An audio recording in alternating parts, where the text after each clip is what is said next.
4장 가겠습니다. 4장. 자, 분노에 대한 치료 두 번째, 분노의 원인, 역사, 배경.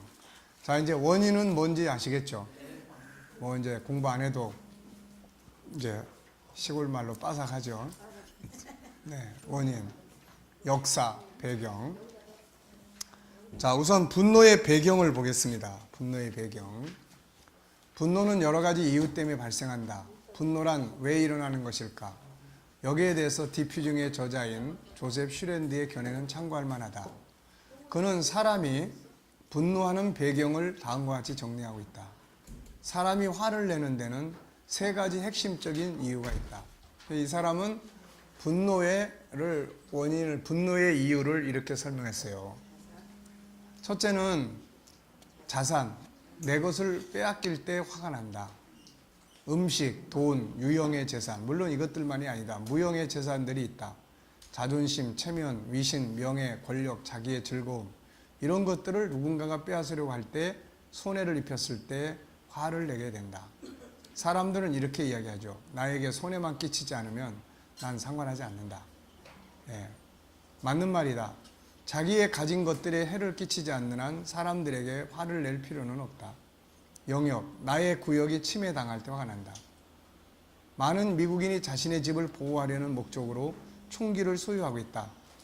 영역은 자신의 집, 우리의 안전과 가족의 의미를 가리킨다. 아이들 역시 자신들의 영역을 누군가가 침범할 때 화를 낸다. 분노는 방어의 한 형태다. 그러니까 부모가 아이들의 어떤 영역을 침범할 때가 많아요. 애들이니까. 애가 무슨 말이 그렇게 많아. 이제 우리는 보통 그렇게 이제 윽박지르죠, 이제. 그러니까 바로 이제 이런 부분들이 우리가 알아야 될 부분들이에요, 이게. 그러니까 아이들이 놀고 있으면은 그걸 가서 그 영역을 침범해가지고 빨리 들어오라는데 뭔 잔소리 이렇게 많아. 이렇게 대할 게 아니고 그런 것들을 인정해주고 마무리를 잘 할 수 있도록 도와줘야 된다는 거죠, 이게. 그래서 이제 상담하다 보면은 이런 영역의 문제가 굉장히 많습니다, 이게. 예. 만약에 아이들이 어렸을 때 부모가 이런 걸 알았다면 아이들의 방을 함부로 푹푹 들어가거나 또 아이들이 하는 일에 함부로 막 간섭을 하거나 또 아이들이 옆에 있는데 그 아이들 앞에서 싸움을 하거나 이런 것들을 많이 피할 수 있었을 거예요, 이게. 근데 우리나라는 그런 개념들이 거의 없다 보니까 보통 이제 이런 심리 치료해야 될 사람들을 보면은 보통 이제 사춘기 때 상처들이 시작이 돼요, 이게. 보통. 부모들이 교육을 안 받아서 몰라요. 모르죠. 자, 관계, 사람을 이룰 때 화가 납니다. 관계가 위협을 당할 때 우리는 화가 납니다. 관계를 위협하는 것 중에 하나는 비교의식과 예외된 시기와 질투심으로 인한 살인 사건까지 일어나는 걸 볼 수 있죠. 질투는 우리를 화나게 만드는 가장 중요한 원인 중에 하나이면서 결국은 망하게 하는 원인이에요. 그러나 질투의 노예는 큰 대가를 치러야 합니다. 성경은 질투의 위험성을 다음과 같이 말씀하고 있다. 아가서 8장 6절 다 같이 읽어보죠. 너는 나를 도망같이 마음에 품고 도장같이 팔에 두라. 사랑은 죽같이 칭하고 질투는 소같이 잔인하며 불같이 일어나니 그 소리가 여호와의 불과 같으니라. 네, 가인이 아벨을 질투하다가 살인을 했고 사울 왕은 다윗을 질투하다가 인생을 실패하죠. 질투는 결국 분노를 일으키고 나아가서 인생을 망칩니다. 질투하는 독수리에 관한 이야기. 한 독수리가 힘도 세고 빨리 나는 다른 독수리를 질투하여 자기 깃털을 하나 뽑아 독수리에게 던졌다. 상대 독수리를 떨어뜨리기 위해서다. 그러나 그런 행동에 별 성과는 없었고 깃털을 하나씩 뽑고 또 뽑다가 결국 질투하던 독수리는 나를 수가 없게 되었다. 아무것도 아닌 이야기 같지만은 이제 질투라는 것이 그렇게 무서운 거죠. 의심은 사람을 계속 불안하게 만들며 때로는 정말로 위험한 분노로 이르게 한다. 자존심이 낮은 사람일수록 쉽게 화를 낸다. 자존감이 낮은 사람은 다른 사람들이 자신에 대해 하는 말을 전부 비판으로 받아들인다. 조언을 기분 나쁘게 생각하고 화를 낸다. 분노의 역사와 원인, 내재된 분노. 우리는 가끔 상대방이 화를 나게 하지 않았지만 괜히 화가 나서 화풀이를 하는 경우가 있다. 그러면서 자신도 놀란다. 내가 왜 화를 내고 있지? 이것은 사실 괜히 화를 내는 게 아니라 뭐가 나오는 거예요, 지금? 내재되어 있는 화가 나타나는 것이다. 여기에는 여러 가지 이유가 있다. 근본적인 원인, 본질적인 분노, 창세기 3장의 이유다. 디퓨징의 저자 조셉 슈랜드는 화는 수천 년 전부터 우리와 함께 오며 때로는 무기가 되어졌고 때로는 연장이 되어졌다라고 말한다. 사람들은 그저 화라는 것이 인간 속에 함께 존재해 왔다는 사실만을 말할 수 있다. 그러나 성경은 이 사실을 좀 더 자세하게 설명하고 있다. 야고보서 3장 14절로 16절은 중요한 비밀을 밝혀주고 있다. 한번 읽어보시죠.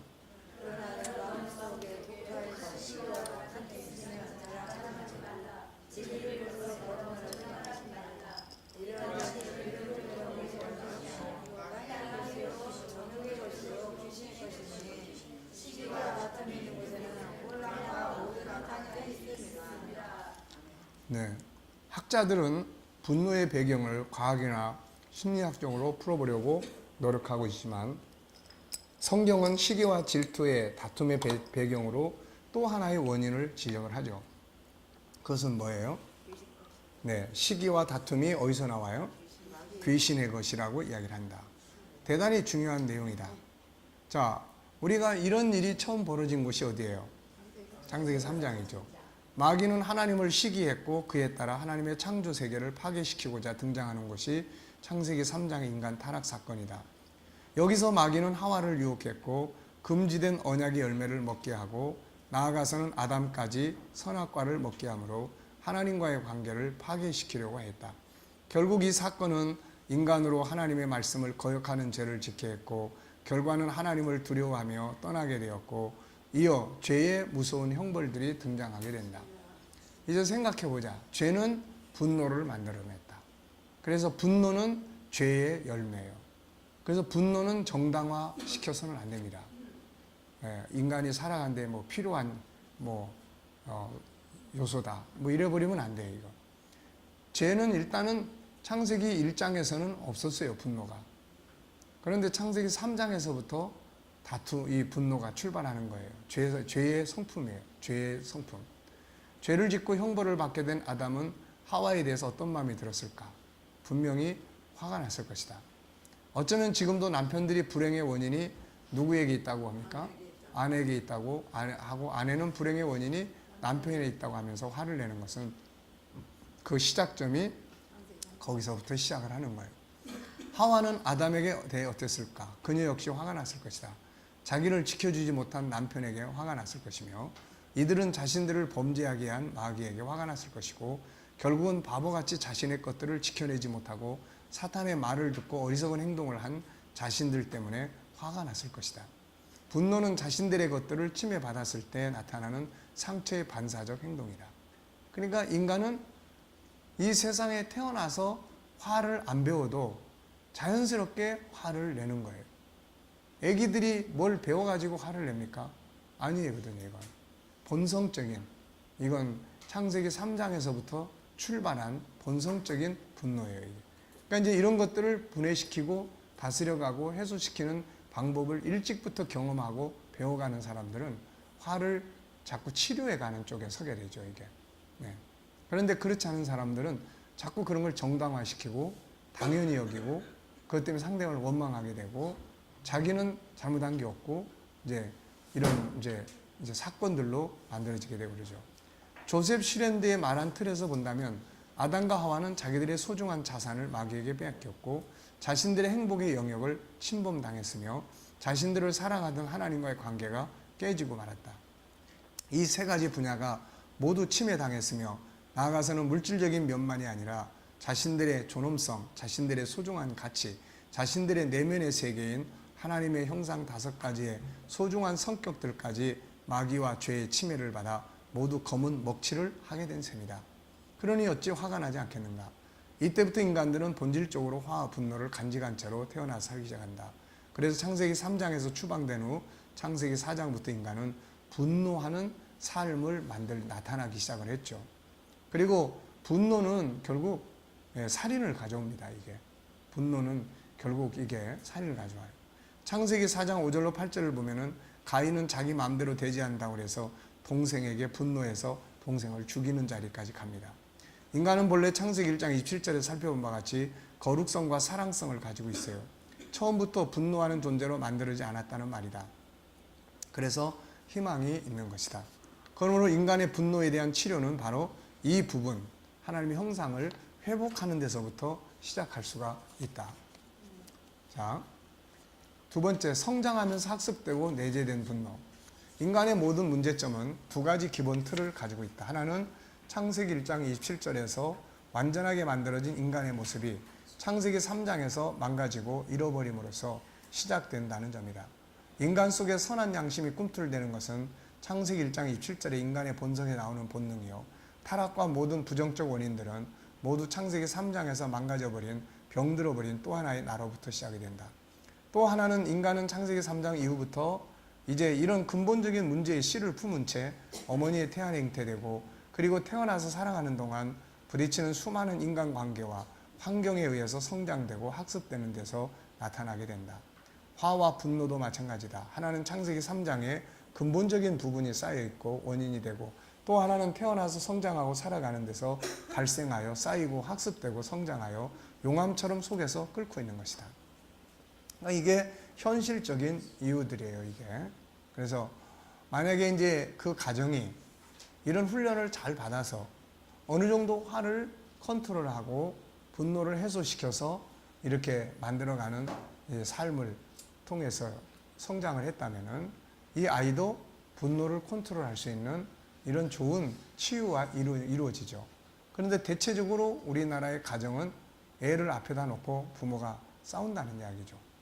그러니까 아이들을 앞에다 놓고 부모가 싸우는 거는 뭘 이야기합니까? 자, 싸우는 방법은 이렇게 싸우는 거야. 너 옆에서 잘 보고 배워. 이거 똑같은 원리예요, 이게. 예, 그러니까 우리가 참 그런 걸 모르고 막 애들을 앞에 놓고 막 싸우고 그럴 때가 참 얼마나 많았습니까, 이게. 그러니까 알고 보면은 애가 지금 성질 내고 그런다고 이게 야단칠 일이 아니라 결국 그런 학습을 누가 다 시켰어요? 결국은 우리가 다 시킨 거예요, 이게 다. 그러니까 이런 부분들이 이제 태어나서 살아가는 이제 이 부부들이나 젊은 부부들에게 이거 꼭 가르쳐야 되는 거예요, 이게. 지금 애들이 막 이제 커가고 인격이 형성이 되고 이런 상황 속에서 우리는 참 이런 걸 너무 모르고 막 살아왔기 때문에 이제 정말 어떻게 보면은 화내는 방법을 아주 모델로 잘 보여주고 그리고 살아온 거죠. 그러면서 애들한테 너희는 절대로 화내면 안 되고, 싸우면 안 되고, 예, 그러는 거지. 자, 그래서 용암처럼 이제 속에서 분출이 되는 거예요. 계속 푹푹푹푹. 그러다가 어떤 상황이 탁 벌어지면 그게 이제 입을 통해서, 구멍을 통해서 밖으로까지 표출이 되는 거죠. 태아 때 받게 되는 분노의 영혼들, 상처들. 인간은 기본적으로 자기를 갖고 태어난다. 이것은 세상의 어떤 것보다 소중한 자신의 재산이다. 이것은 하나님으로부터 받은 유일성, 영원성, 인격성, 거룩성, 사랑성으로 이루어진 영혼이다. 이것은 세상의 무엇과도 바꿀 수 없는 자기 자신이다. 이 소중한 자기를 가지고 어머니 태안에 잉태된다. 어머니 안에 있다고 해서 어머니 것이 아니라 자기 자신의 것이다. 그런데 이것을 침해당하는 아픔을 겪게 된다. 이미 앞부분에서 살펴본 것처럼 원치 않는 임신이거나 아니면 아이를 임신한 부부의 삶에 문제가 있다면 아기는 이미 안에서부터 상처를 받으면서 다양한 질병들을 형성하게 되는데 그 중에 하나가 분노다. 자기 것들이 침해를 받을 때, 자기 존재의 가치가 무시당할 때, 부모가 서로의 존귀함을 짓밟을 때, 부모의 삶이 고통스러울 때 태아는 당연히 분노하게 된다. 어떤 분하고 상담을 하는 과정에서 이분도 이제 잘 몰랐는데 나중에 임신 사실을 알게 됐어요. 그래서 이제 제가 이분을 임신을 했다고 해서 참 축하를 해줬습니다. 그리고 이 아이하고 대화를 이제부터 많이 나누세요. 그러면 이 아이가 당신의 심리적 병을 치료해 줄 수 있을 겁니다. 그래서 아이하고 이제 대화하는 방법이라든지 뭐 이런 것들을 이제 이야기를 해서 보낸 일이 있어요. 그러니까 그런 사실들을 이제 모르면은 이제 방법을 모르면 계속 심리적 질병으로 우울해하고 속상해하고 이 영향이 계속 간단 말이에요. 이게 유전적으로 이게 자꾸 그 안에서 커져가는 거죠. 이게. 그러니까 이제 아이하고 대화를 통해서 고맙게 생각하고 아이가 자기를 통해서 잉태된 것에 대해서 감사하게 생각하고 환영하고 이런 걸 통해서 이제 태아를 통한 기쁨이 이제 자기를 치료하는데 큰 효과를 발휘하게 될 수가 있는 거죠. 자, 태어나서 성장하고 살아가는 동안에 만들어지는 분노의 상처들, 이제 태어나서 성장해가는 동안 끊임없는 부딪힘과 상처들을 부모나 형제, 친구, 이웃들로부터 당해가면서 분노를 자꾸 배워가는 거죠. 이게 때로는 좋은 환경을 만나서 분노가 완화되기도 하고 폭발시킴으로 밖으로 노출되어 사라지기도 하지만 대체적으로 사람들은 마음의 분노의 숯불을 안고 살고 있다. 우리의 삶은 본능을 치료하기보다는 분노를 더욱 쌓아가게 만드는 환경이 더 훨씬 많습니다. 이렇게 근원적으로 분노의 씨를 가지고 태어난 인간들이 태안에서부터 태어나 살아가는 동안 겪게 되는 수많은 분노가 누적되고 학습되면서 풀지 못하고 치료받지 못한 분노들이 자기 자신 안에서 마치 용암처럼 끓고 있다가 어느 순간 화산처럼 터지게 된다. 이것을 내재하는 분노라고 말한다. 다음의 내용을 참고해보자. 최규석 목사님의 그 아픔 내 안에도 있어요라고 하는 책 속에 실려있는 이야기예요. 분노로 인간관계를 파괴하는 어린 시절, 상처와 치유. 분노는 자기와의 의견이 다르거나 불안, 불쾌했던 비슷한 기억들 때문이 난다. 분노의 해결 스타일도 다양하다. 어릴 때부터 분노가 쌓여도 잘 참는 사람이 있기도 하고 어릴 때부터 분노를 잘 참으면서 살다가 나이가 들면서 분노를 참지 못하고 분출하는 사람도 있다. 분노를 스스로 참는 사람, 그걸 자제할 줄 아는 사람, 분노를 참지 못하고 폭발하는 사람, 분노를 조금 보이는 사람, 짜증을 내는 사람, 폭력을 행사하는 사람 등 여러 가지 방법으로 나타난다. 분노를 푸는 방법도 개인마다 달라서 스스로 분노를 자제하는 사람, 운동으로 푸는 사람, 소리를 지르는 사람, 화를 내면서 폭력을 행사하는 사람, 주변인들까지 기분 나쁘게 만드는 사람 등 다양한 방법으로 분노를 풀기도 한다.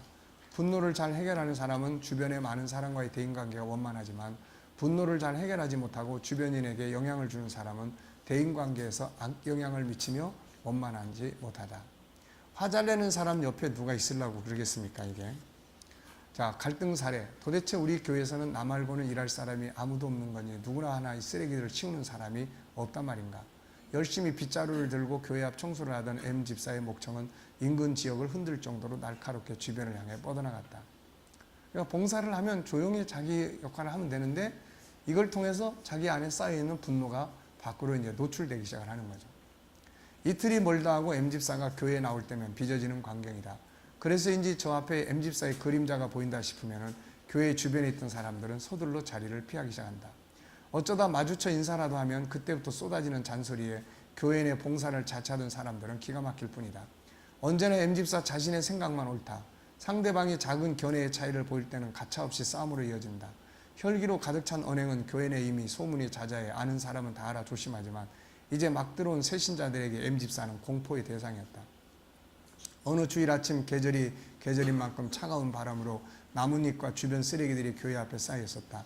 부지런히 주일을 맞아 일찍 준비를 마치고 교회 온 M집사는 이 풍경을 보자마자 또 화가 치밀어 올랐다. 누구 하나 치우는 사람이 없다는 생각과 자신의 손이 닿지 않으면 되는 일이 없다고 느껴져서 스스로 올라오는 혈기에 자신도 모르게 버럭 소리를 지르게 되었다. 교회에 새로 나온 지 얼마 되지 않은 한 자매가 열심히 청소하던 M집사를 돕기 위해 다가서며 반갑게 인사를 건넸지만 혈기의 얼굴이 벌겋게 달아온 M집사의 분노는 결국 자매에게 쏟아지고 말았다. 됐으니 참견하지 말고 가던 길이나 가라. 요새 젊은 것들은 헌신할 줄 모른다. 잘못 배워 먹었다는 등의 화를 내는 것도 모자라 들고 있던 빗자루를 내던지고 횡하니 들어가 버리는 것이었다. 섬김과 배려를 담은 순수한 마음으로 다가섰던 자매는 한순간 너무나 당혹스러웠다. 주위를 둘러봤지만 도움을 주신 사람들이 보이지 않았다. 뒤늦게 어느 집사가 사태를 파악하고 와 자매에게 달려왔다. 그러나 자매는 울컥 속도 상했지만 잘 알지 못하는 사람들 앞에서 망신을 당했다는 수치감에 얼굴을 들 수가 없었다. 결국 위로와 이해받고 싶었던 교회에서 믿음의 싹을 틔워보기도 전에 더 큰 상처를 받아 더 이상 교회에 머물고 싶은 마음이 없어졌다. 그러니까 이게 신앙생활들을 하는데 바깥에서 이게 이런 상처들 때문에 분노가 쌓인 사람들이 교회로 들어오면 교회 안에서 그냥 교회는 폭발시키기가 아주 좋은 곳입니다. 이게 그렇지 않아요? 다 만만하지 않습니까? 예, 그러니까는 교회 안에 와서 막 폭발시키는 거예요. 이게 그게 이제 막 목회자들과 싸우고 또 뭐 그냥 웬만한 일에 막 성질 내고 그냥 자기는 정당하다고 이야기를 하지만은 그게 이미 내면에서 어떤 자기의 상처들이 그렇게 이제 폭발을 하는 거예요, 와서. 자, 심층 분석. 고대 그리스의 철학자 아리스토텔레스는 누구나 화를 낼 수 있다. 그러나 적절한 상대에게 적절한 이유로 적절한 시간에 적절한 방법과 적절한 정도로 화를 내기는 힘들다라고 분노를 다스리는 것이 얼마나 어려운지 말하고 있다. 분노는 우리의 삶을 방해하고 공격하는 대상에 대해 최상의 방어 기제를 쓰며 느끼는 자연스럽고 정당한 감정이지만 치유로 지혜롭게 해결하기만 하면 강력한 에너지가 될 수 있다. 그러나 위의 사례처럼 어린 시절 심한 내면의 상처로 말미암은 엮이는 가정에서 성장한 사람에게 강력한 분노 처리는 쉽지 않다. 자, 이 사람의 이제 어린 시절을 이제 보면 가난했던 어린 시절의 위기 상황 속에 MC의 어머니는 온갖 고생을 다하며 자녀를 키웠다. 어머니는 이남 사주 중 맏딸인 MC에게 늘 일만 시키며 놀 수 있는 틈을 주지 않았다. MC는 초등학교에 들어가기 전부터 집안일을 하기 시작했다. 일만 하는 것이 싫었지만 맏딸이라 일을 안 할 수 없었기에 어쩔 수 없이 어머니를 도와드렸다. 어린 나이에도 학교에서 돌아오면 어린 동생을 얻고 빨래와 청소를 했다. 지쳐 잠시 숨을 돌리려 해도 동생들이 다칠까 하는 조바심에 편히 쉴 수가 없었다. 결국 학교에 다니면서도 공부보다는 어머니의 일을 돕는 것에 우선을 두었던 억압된 어린 시절을 보낼 수밖에 없었다. 또한 온갖 험난한 일을 하며 6남매를 억척스럽게 키웠던 MC 어머니에게 맏딸은 든든한 기둥이기도 했지만 분노와 혈기를 퍼붓는 대상이기도 했다. MC는 동생들을 돌보며 집안일을 하는 건 힘들었지만 언제 터질지 모르는 엄마의 분노와 혈기에 대한 공포심은 더욱 견디기 어려운 일이었다. 언제나 더 잘해야 된다는 엄마의 질책과 추궁으로 인해 쌓였던 억압과 분노는 늘 동생들에게 전달되어 사소한 일에도 동생들은 화와 폭력의 대상이 되었다. 늦은 밤 엄마가 돌아오면 동생들 하루 동안 MC 행동을 엄마에게 보고하고 엄마는 또다시 MC의 잘못만 끄집어내 야단치며 울분을 터뜨린다. 결국 심한 매질로 MC 어린 시절을 어두운 상처로 얼룩지게 만들었다. 반면 MC의 아버지는 태어나고 자란 고향을 떠나 생계를 새롭게 시작하는 삶의 큰 위기 상황에 놓여 있었다. 집도 돈도 없고 당장에 끼니조차도 불안한 현실 속에 가족을 돌본다는 건 두려움과 고통이었다. 처음엔 술로 위기감을 해소해 보려 했지만 시간이 지날수록 견딜 수 없는 억압에 집을 나가게 되었다. 처음엔 무슨 일이든 열심히 해서 처자식을 먹여 살려야 한다는 생각에 최선을 다해봤지만 아무것도 되는 일이 없었다. 아버지는 한 번 집에 들어가는 날이면 싸움 소리와 집안의 가구와 물건들이 깨지는 소리로 온 동네가 들썩인다. 설상가상 아버지는 바람을 피우게 되고 이후 MC와 가족 모두는 아버지를 볼 수 없었다. 그런 아픔 많은 어머니의 상처 투사를 혼자 받고 자란 장녀인 MC는 세상을 살아가는 방법이 긴장과 불안으로 굴곡된 성장기를 보낸다. 이런 엮이는 가정에 적응된 MC의 현실의 삶은 순기능적 가정, 사회, 교회를 왜곡하여 볼 수밖에 없고 잘못된 것을 먼저 보고 잘못된 것에 대한 두려움이 인간관계를 어렵게 만든다. 결국 이 사람의 그런 분노는 결국 어디서 만들어진 거예요?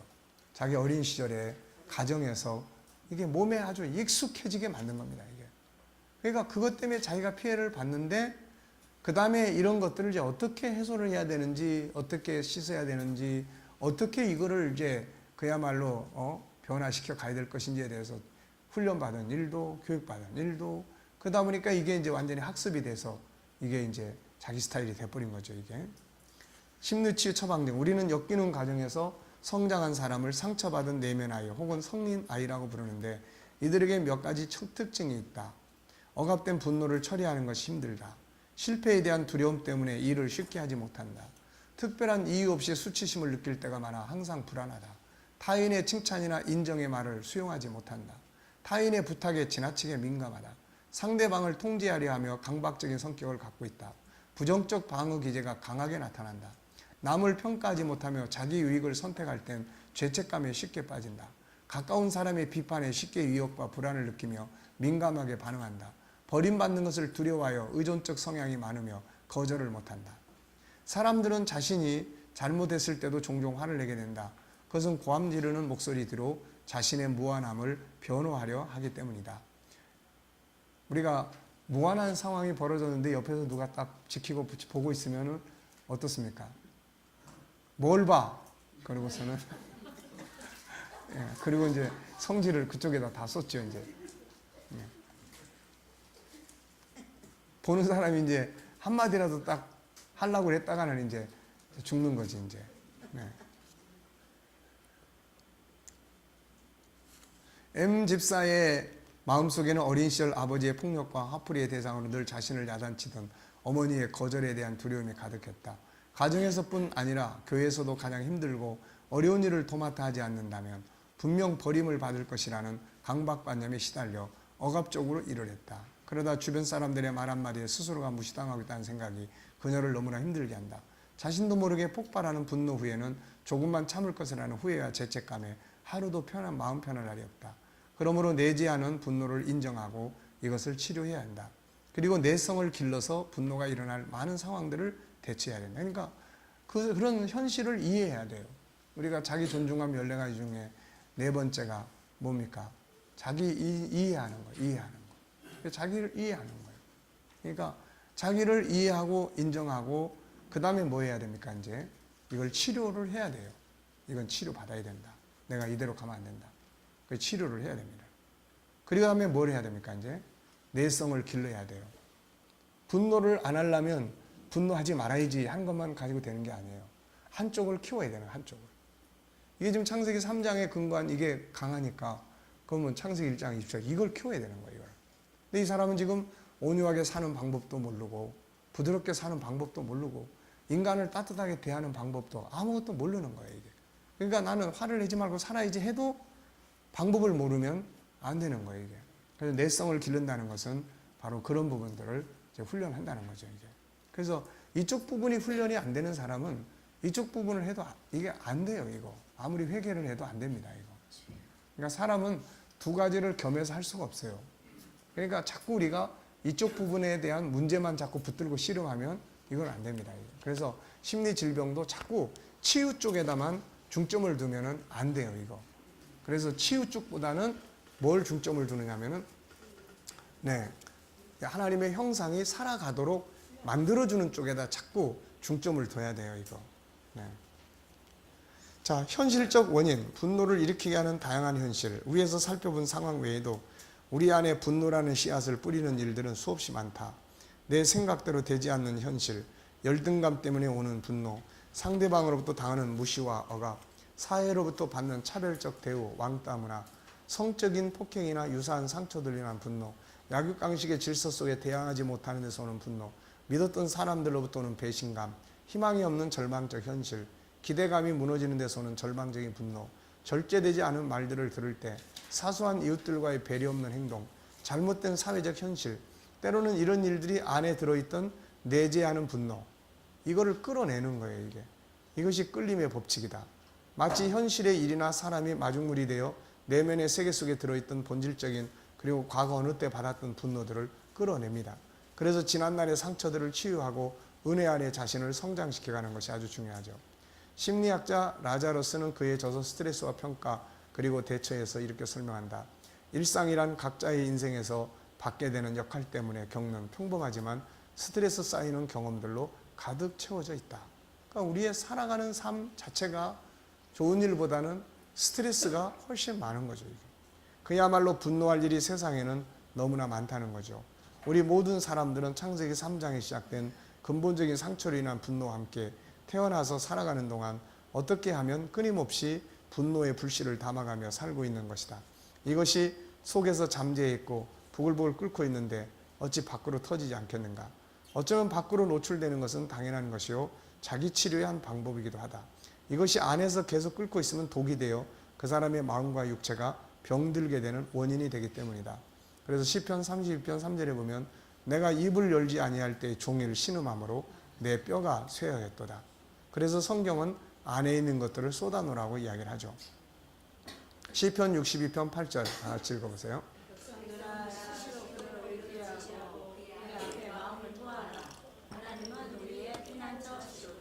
네, 스스로 시시로 어떻게 하라고 그래요? 토하라는 겁니다. 그렇다면 중요한 게 뭔가? 분노가 일어나는 것 자체가 문제가 아니라 분노를 어떻게 표출시킬 것인가의 문제다.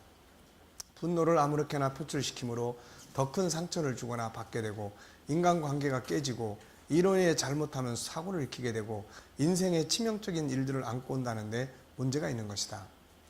분노해서 다투다가 부부간에 사고를 내고 직장에서 분노하다 실직하고 이웃 간에 분노하다 살인을 범하게 되고 그러니까 분노를 잘못 다루면 인생을 망치는데 문제가 있다. 그러므로 분노가 일어나는 것은 당연한 것이라는 걸 인정하면서도 이것을 표출하는 데 있어서는 지혜가 있어야 하고 해소시키는 기술이 필요하고 컨트롤하는 능력이 있어야 한다. 뿐만 아니라 상대방의 분노를 잠재울 수 있는 능력 역시 필요하다. 이런 것들이 지금은 다 능력이에요. 이게 다 자기 조절 능력, 다 능력입니다. 옛날에는 우리가 뭐 능력 그러면은 뭐 똑똑하고 잘나고 이런 것만 생각했지만 이제는 이런 능력이 더 크게 작용하고 있는 거예요. 이게. 그러니까 분노라고 하는 것은 마치 뭐와 같으냐면은 폭탄과 같은 거예요. 이게. 그러니까 이게 내 안에 들어 있어 보세요. 이게. 그럼 이게 어떻게 됩니까? 이게 계속 부글부글 끓는 거예요. 그리고 이게 뼈에 뼈를 쇠하게 만들어요. 이게. 그런데 문제는 이제 뭐예요? 이걸 이제 수류탄을 그냥 한 방에 날려버리는 거야. 그럼 어떻습니까, 이거? 이제 수류탄 폭발을 해서 너도 죽고 나도 죽고 같이 죽어버리는 거예요. 그래서 여기 디퓨징이라고 하는 책을 쓴 이 사람은 이게 분노를 해소시켜서 밖으로 내보내야 된다는 거죠. 그래서 이거를 수류탄을 해체시켜서 분해를 해서 내보내야지 이거 그냥 밖으로 팍 던져버리면은 그냥 너도 죽고 나도 죽고 다 죽는 거예요. 이게. 문제는 지금 그런 분노들을 하고 있다는 거죠. 그런 분노들. 그래서 이것 때문에 막 살인사건, 그 순간적인 분노를 이거를 그냥 잘게 컨트롤만 하면 되는데 이게 잘 안 되니까. 그리고 밖으로 얼마든지 이제 운동을 통해서든지 또 대화를 통해서든지 다 이렇게 풀어낼 수 있는데 그게 안 되면서 이거 안에다 쌓아놓고 있는 건 안 된다. 특징, 분노는 풀지 못하면 학습되고 누적된다. 동대문에서 뺨 맞고 남대문에 가서 화풀이 한다는 말이 있다. 무엇인가 기본적인 스트레스가 깔려 있으면 그것이 확대되고 기본이 되어 화가 만들어진다. 예를 들면 직장에서 스트레스를 받게 되면 집에 가서 작은 일에도 화를 내게 되고 아이가 학교에서 스트레스를 받으면 작은 화의 씨앗, 집에 와서 엄마나 형제에게 괜히 화를 낸다. 어떤 사람에 대해 뭔가 기본적으로 나쁜 감정이 속에 깔려 있으면 그가 무슨 말만 해도 화가 난다. 그래서 작은 스트레스를 다스려갈 줄 알아야 하고 이것이 더 확대되지 않도록 자기 절제가 필요하고 그리고 그것을 풀 줄 아는 지혜와 능력이 필요하다. 바울 사도는 화를 내도 해를 넘기지 말라고 한다. 이것은 화가 누적되면 안 되는 것을 설명한 말씀이다. 한 사람의 분노가 그 주변 사람들에게 퍼져나가는 전이 현상이 있다. 나 한 사람이 분노하기 시작하면 나한테 분노를 당한 사람이 또다시 다른 사람이 화를 내게 되고 그 분노는 자꾸 퍼져간다. 엄마나 아빠에게 화를 당한 아이는 또다시 자기 동생이나 친구들에게 화풀이를 하게 되고 가정에서 화를 당한 사람은 직장이나 공동체에 와서 화풀이를 한다. 이처럼 분노는 나로서 그치는 게 아니라 다른 사람에게 전이 되는 걸 기억을 하고 나에게서 분노를 끝낼 수 있어야 한다. 분노는 누구나 다 가지고 있다. 분노 역시 어느 누구 한 사람만 특별히 있는 게 아니라 모든 사람이 가지고 있는 보편적인 것임을 알고 왜 나만 그런 거라고 생각하지 말아야 한다. 우리 모든 인간은 기본적으로 분노를 가지고 있고 또 모든 사람이 분노할 수밖에 없는 세상을 살고 있다. 분노는 치료하고 해체할 수 있다. 분노 역시 지뢰를 해체하듯이 얼마든지 해체하고 분해할 수 있는 방법들이 있다. 심각한 상태에 있더라도 얼마든지 치유할 수 있는 방법들이 많이 있음을 알고 낙심하고 좌절할 필요가 없다. 자, 지금 나는 어떤 상태에 있는가? 분노가 습관적으로 일어나고 있는가? 아니면 어떤 상황에서 분노가 일어나고 있는가? 지금 나의 삶의 환경은 긍정적인가 부정적인가? 이 속에 일어나는 분노를 어떻게 해소하고 있는가? 분노의 원인이 근본적인 것과 현실적인 것들인데 자기 속에 분노의 씨앗이 있다는 사실을 알고 있는가? 그 원인에 대해서 생각해 본 일이 있는가? 상처로 인한 분노가 항상 자리 잡고 있지는 않는가? 어떻게 치유받고 해소하고 있는가? 자, 그러니까 지금 우리 사회가 여러 가지 사회 현실적인 문제와 또 내면에 살아온 삶과 이런 것들이 다 이렇게 같이 만나면서 분노의 거대한 바다가 형성되고 있는 거예요, 이게. 네. 그러면 이제 뭘 해야 됩니까, 이제? 이 분노를 이해하고 이 분노를 해소시키고 분해할 수 있는 이 능력을 키워야 되는 거예요, 이게. 애들을 지금 있는 그 상태로 그냥 내보내 보세요. 맨날 성질만 늘어나, 이게. 애들이. 학교 갔다 오면 스트레스 받고 와서 성질 내지. 또 지 욕심대로 안 되면 또 성질 내지. 그러니까 이런 걸 계속 키워가는 거예요. 그래서 이제 멘토링이라든지 이제 우리 교회에서 아이들에게 이제 이런 프로그램들을 운영을 해서 아이들도 화낼 줄 안다. 이런 것들을 인정해주고 이해시켜주고 이런 걸 어떻게 풀어갈 것인지에 대한 이런 프로그램들이 운영이 돼서 아이들도 정기적으로 그런 프로그램들을 학습하고 공부함으로 인해서 화가 났을 때 응용할 수 있고 화를 이렇게 다스려 갈 수 있는 이런 능력을 길러야 됩니다. 이런 것들을 교육을 안 시켜주면서 너는 왜 맨날 그렇게 화만 내냐고 그래. 화날 일이 많은 거예요. 지금 어른만 화날 일이 많습니까? 애들도 그냥 화날 일이 많은 거예요. 내가 열심히 공부했는데 공부한 대로 성적이 안 나와 보세요. 또 화나는 거예요. 또 그렇다고 성적 못 맞았다고 또 집에 가서 야단 맞아 보세요. 또 성질 나요. 나는 점수 안 맞고 싶어서 그러냐고. 예? 그렇지. 그러니까 엄마 잔소리가 제일 이제 화를 나게 만드는데 엄마는 또 잔소리 안 할 수 있습니까? 엄마의 권리와 위대한 자격증을 가지고 있는데 내가 널 낳았는데 너 엄마가 너한테 이런 말 할 자격도 없어? 이제 이러죠. 야, 그래도 엄마 난 싫단 말이에요. 그 다음에 이제 뭐예요? 이놈의 지지배. 싫으면 나가. 이제 이렇게. 그럼 또 나가, 이제.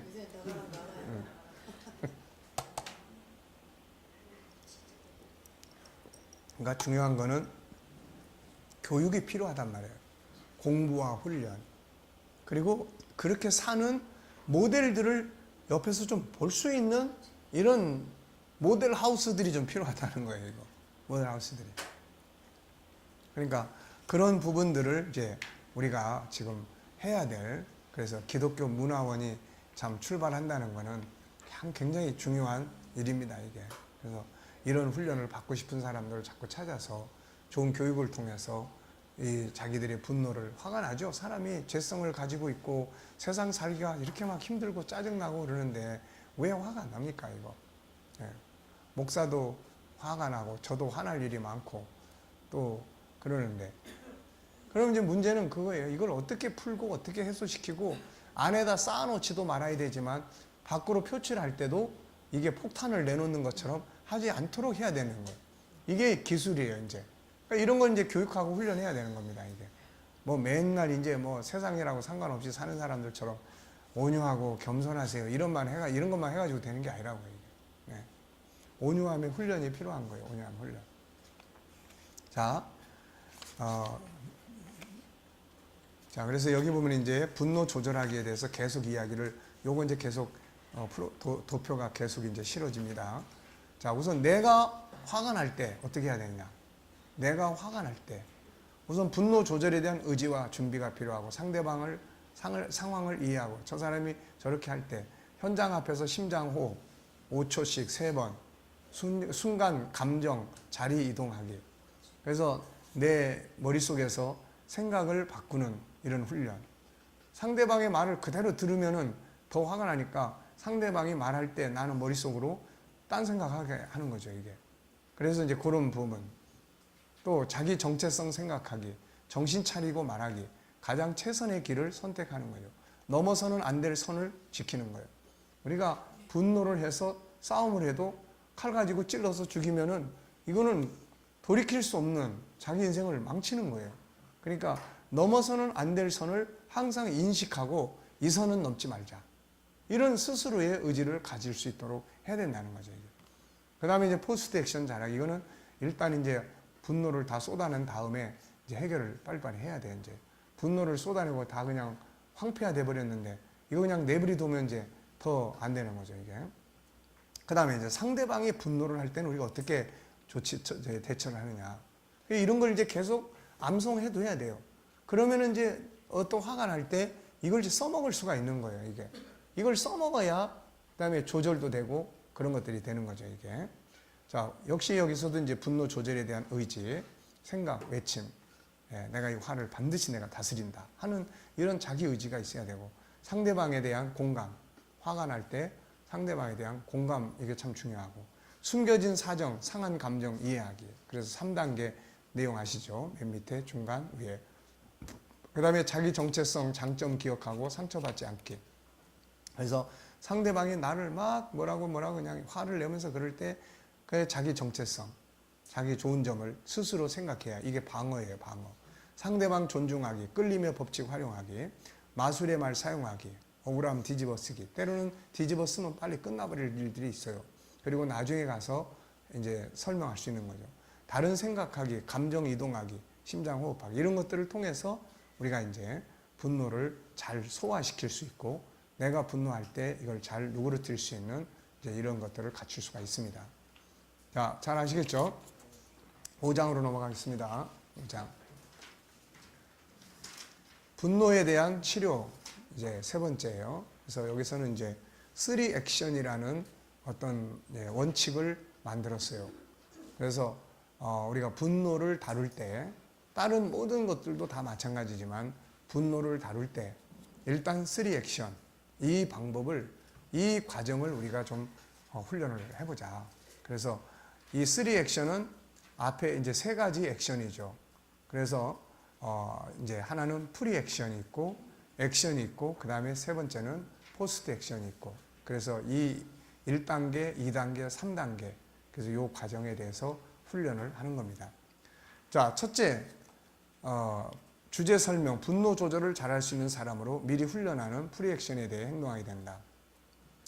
전장에서는 분노의 배경과 원인들을 살펴봤다. 이제 본장에서는 미리 훈련해서 분노를 잘 조절할 수 있는 사람으로 만들기 위한 프리 액션에 대해서 공부하게 된다. 분노를 해치하고 다스리기 위해서 3 액션 시스템을 훈련하고자 한다. 3 액션이라는 것은 첫째 프리 액션이 있고 둘째 액션이 있고 셋째 포스트 액션이 있어요. 프리 액션은 뭐예요? 미리 분노에 대해서 충분히 훈련하는 겁니다. 미리 사전에 충분히 방어 준비를 이런 일들이 일어났을 때 내가 이렇게 행동한다고 하는 자기 준비를 하는 거죠. 그 다음에 이제 액션은 뭐예요? 이제 현장이에요. 현장. 내가 현장에서 대화를 나누게 될 때 화가 시물었을 때 1단계, 2단계 어떻게 이거를 활용할 수 있느냐. 세 번째는 포스트 액션이에요. 사후 행동이죠. 영상 제작을 할 때 이같이 한다. 영상 제작을 우리가 프로덕션이라고 하는데 세 가지 단계에 걸쳐 이루어진다. 첫째는 프리 프로덕션, 촬영 전 준비로서 작품 기획, 시나리오 구성, 또 배우 구성, 현장 답사, 또 뭐 컨티 만들고 이런 거. 촬영 전에 필요한 모든 준비 사항을 말하죠. 이 준비가 되면 이제 촬영을 시작을 합니다. 그 다음에 포스트 프로덕션은 이제 촬영 다 마치고 편집, 음악, 자막, 시사회 등 상영 전까지 취하는 모든 행동이죠. 우리들의 행동도 마찬가지다. 먼저는 행동하기 전에 어떤 훈련, 그 행동을 위한 어떤 훈련과 준비가 필요한데 이것을 프리액션이라고 하고 다음에는 준비되고 훈련된 것을 바탕으로 행동하는 현장인데 이걸 액션이라고 하고 마지막으로 행동 후 벌어진 문제들을 정리하고 관리하는 상태를 포스트 액션이라고 한다. 이것은 우리의 삶 전체에 필요한 과정이며 분노 조절에도 이런 과정이 필수적으로 훈련돼야 한다. 이제 이 세 단계를 중심으로 분노 치료에 대해 살펴보자 한다. 먼저 프리액션 과정으로 분노 조절 장애까지 가기 전에 건강한 자아를 만드는 분야와 분노가 일어나는 현장, 다음에 분노로 인해 잘못된 결과를 만들었을 때 어떻게 빨리 회복할 것인가에 대한 내용이다. 그래서 첫째는 프리액션이에요. 이거는 이제 건강한 자아 훈련입니다. 그러니까 이런 훈련들을 항상 익숙하게 한 사람들은 현장 대처할 때 잘할 수 있어요, 이게. 근데 이런 훈련이 안 돼 있는 사람들은 현장을 대처할 때 자기 성질대로 하고 준비가 없기 때문에 또 그런 데서 자기 자존심 체면 이런 것들을 가리기 위해서도 더 크게 화를 내야 되고 이런 상황들이 벌어지는 거예요, 이게. 그래서 항상 미리 자기의 성격을 컨트롤할 수 있는 훈련을 하는 것이 아주 중요하죠. 자, 이것은 평상시에 분노 조절을 잘할 수 있는 사람으로 훈련하여 건강한 삶을 살도록 만드는 예방적 상태를 말한다. 현장이 아니라 현장에서 분노 조절을 잘할 수 있는 사람으로 미리 준비한다는 의미다. 이것은 분노뿐만 아니라 모든 심리 질병이 동일하다. 병든 다음에 고치려고 애쓰는 것보다 병들지 않도록 미리 예방해서 건강한 삶을 만드는 것이 더 중요하기 때문이다. 건강한 자아를 만들기 위해서는 다음에 5가지 훈련이 이루어져야 된다. 자, 요 5가지가 바로 우리가 프리액션. 그러니까 자기의 성격을 잘 컨트롤할 수 있는 사람으로 훈련해서 분노가 일어나지 않도록 인간관계를 형성하는 이제 이런 훈련이에요. 그러니까 이런 것들을 우리가 잘 미리 교육하고 미리 훈련하면 훨씬 더 효과적으로 대처할 수가 있습니다, 이게. 자, 우리가 군인들이 훈련소에 입소해가지고 훈련하는 이유가 뭐죠? 왜 훈련을 합니까? 네, 전투할 때 현장에서 어떤 일이 벌어졌을 때 그거를 잘할 수 있도록. 우리 가끔가다 그래요. 아유, 전쟁 일어나봐. 안 가르쳐줘도 알아서 기어.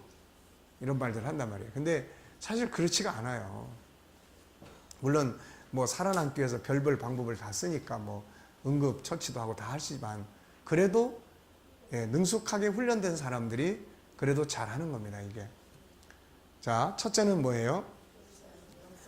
영성 강화죠. 항상 우리 기독교인들은 영성, 은혜를 항상 은혜의 영감을 늘 가질 수 있도록 자기 내면의 세계를 항상 만드는 게 중요하죠. 그 다음에는 건강한 자화상을 만드는 거죠. 자기 안에 상처들을 치료하고 건강한 자화상을 만드는 거예요. 그 다음에 세 번째는 이제 기술 훈련이에요. 말하는 기술, 대처하는 기술, 또 듣는 기술, 이런 것들을 이제 훈련해야 돼요. 그 다음에 이제 현장 준비입니다. 이 말은 무슨 말이냐면은 내가 오늘 누구를 만나. 그러면서 사전에 그 사람에 대해서 충분히 이해하고 그 사람을 내가 어떻게 대할 것인지에 대해서 현장 준비를 하는 거죠. 그리고 실천을 위한 기본 공식. 현장에서 이제 이런 부분들을 이제 실천해 나갈 때 기본 공식들이 있습니다. 자, 첫째, 영성 강화. 본질적 치료와 화해. 건강한 자아를 만드는 데 있어서 가장 우선하는 것은 영성 강화다. 분노할 수밖에 없는 상황을 오히려 용서하고 선을 베푸는 이면을 보면 모두 영성이 강화되어 있다는 것을 알 수 있어요. 요셉의 사건, 자기를 노예로 팔아버린 형제들에 대해 분노할 수밖에 없었던 요셉이 그들을 용서하고 더 나아가서 그들을 보호하고 살리는 것을 보게 된다. 그런데 그가 어떻게 이렇게 할 수 있었던 이면에는 누가 있습니까? 하나님이 계시는 거예요. 그래서 오늘 이 요셉이 자기 형제들이 그러지 않습니까? 나를 이곳에 팔았다고 근심하지 마소서. 하나님이 생명을 구원하시려고 나를 당신들보다 먼저 보내셨습니다. 또 7절에도 하나님이 큰 구원으로 당신들의 생명을 보존하고 당신들의 후손을 세상에 두시려고 나를 당신들보다 먼저 보내셨다. 그러니까 하나님이 과의 관계 속에서 이 문제를 풀어가는 거죠. 지금 다윗이 사울을 죽일 수 있었던 기회를 포기한 것도 하나님 때문이었고, 스데반 집사 역시 자기를 돌로 들어 치는 자들을 용서할 수 있던 것은 성령의 충만함 때문이었다. 현실에서도 마찬가지다. 우리가 은혜 아래에 있을 때, 성령에 사로잡혔을 때 어떤 원수라도 용서할 수 있다. 우리나라의 손양은 목사님이 그랬고 수많은 주의 백성들이 그렇게 살았다. 어떤 젊은 부인이 남편이 미워 도저히 같이 못 살겠다고 하면서 이혼하겠다고 했다. 그래서 그 성도에게 이혼 도장은 아무 때나 찍어도 되니 일단 한 달 정도 새벽 기도를 하고 그 후에도 그런 생각이 계속되면 이혼하라고 말해줬다. 그 부인은 그대로 한 달 동안 열심히 새벽 기도 나오더니 그 뒤에는 아무 말이 없었다. 그래서 한참 뒤에 어떻게 됐냐고 물으니 그 부인은 그냥 없던 걸로 하기로 했다고 말했다. 한 달 동안 기도하는 동안 어떤 일이 일어난 것인가? 성령께서 일하신 거죠. 사람의 마음을 움직이는 것, 특히 용서할 수 없고 분노할 수밖에 없는 많은 일들 앞에서 오히려 원수를 사랑하고 용서하고 선을 베푼다는 것은 인간의 힘만으로 되는 것은 아니다. 사람의 영을 지으신 하나님, 예수님, 성령의 감동만이 할 수 있는 일이다.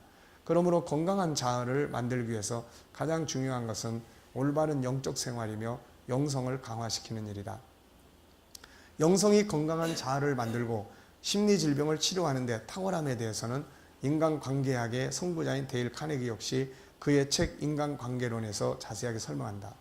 말씀과 기도, 이 사람은 신앙이 자기의 그 분노를 조절하는 데 있어서 얼마나 중요한지를 설명을 많이 했어요. 이 사람은 말씀과 기도, 예배, 봉사와 헌신 등의 영성 강화를 통해서 건강한 심리 상태를 유지할 수 있고 건강한 관계를 만들 수 있는 심리 상태를 유지하게 만들어준다.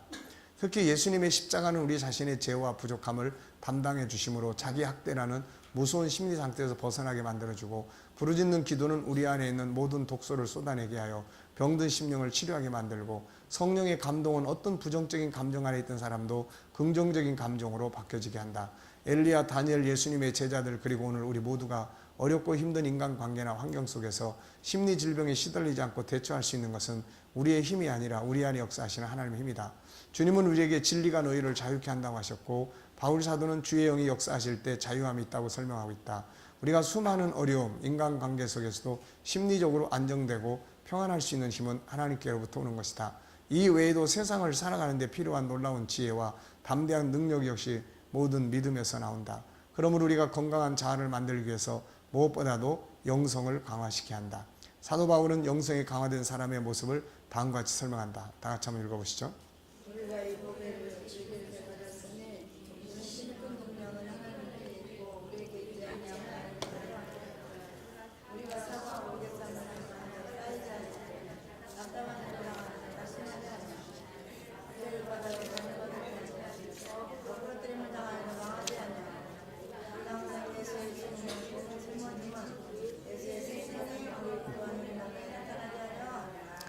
예, 창세기 1장 27절은 인간이 본래 하나님과 하나 되어 살아야 할 존재임을 보여준다. 그러므로 우리가 하나님 안에 있을 때만이 가장 건강한 심리 상태를 유지하게 되어 어떤 인간관계도 아름답게 만들어가게 한다.